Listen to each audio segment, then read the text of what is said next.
بازو جلتا ہوا محسوس ہو رہا تھا۔ چند لمحوں میں ہی اس کی بازو کی جلد جھلس کر سرخ اور نیلی ہو چکی تھی۔ آنکھوں سے آنسو بہنے لگے۔ وہ بھاگ کر گھر کے صحن میں لگے ہوئے ہینڈ پمپ کے پاس گئی اور اس سے ایک ہاتھ سے اسے دباتے ہوئے پانی نکال کر بازو اس کے نیچے کیے کھڑی رہی۔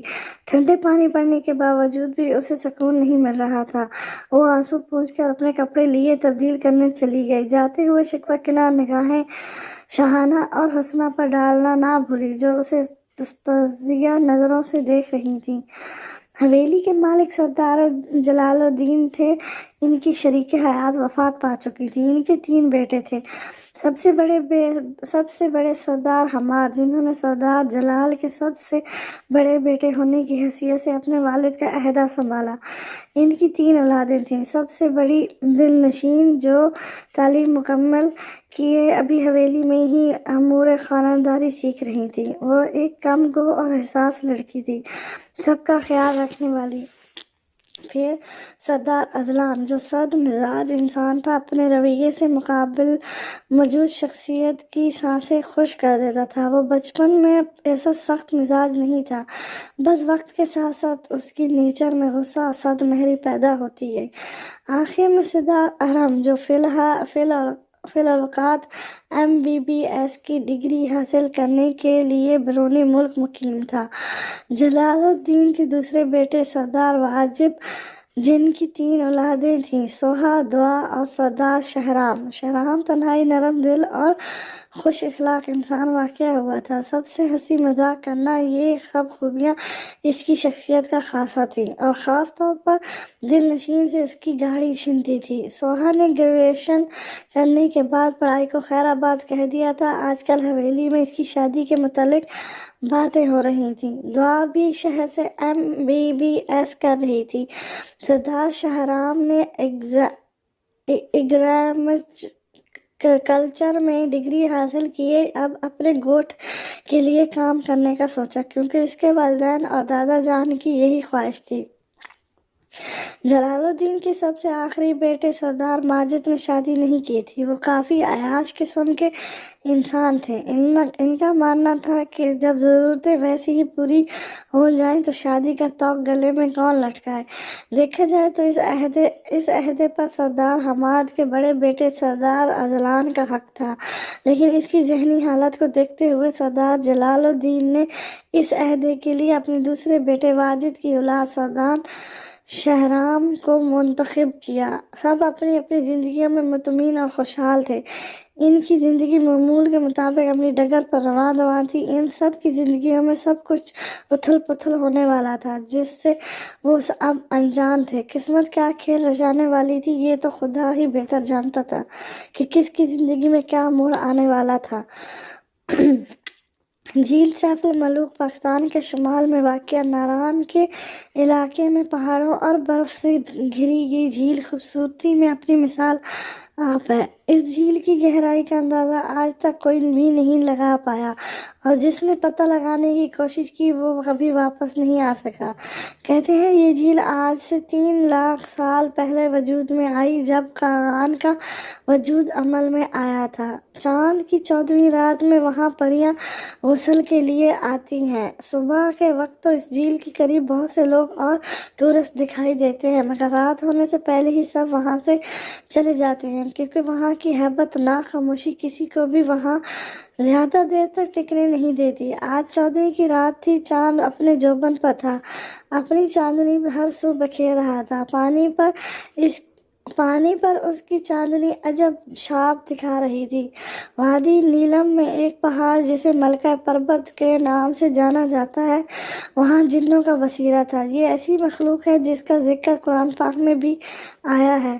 ان کا وجود دنیا میں موجود ہے، مگر یہ مخلوق عام انسان کی آنکھ سے دکھائی نہیں دیتے۔ کہتے ہیں کہ یہ انسانوں کو تنگ نہیں کرتے، ان کی اپنی دنیا ہوتی ہے۔ شمس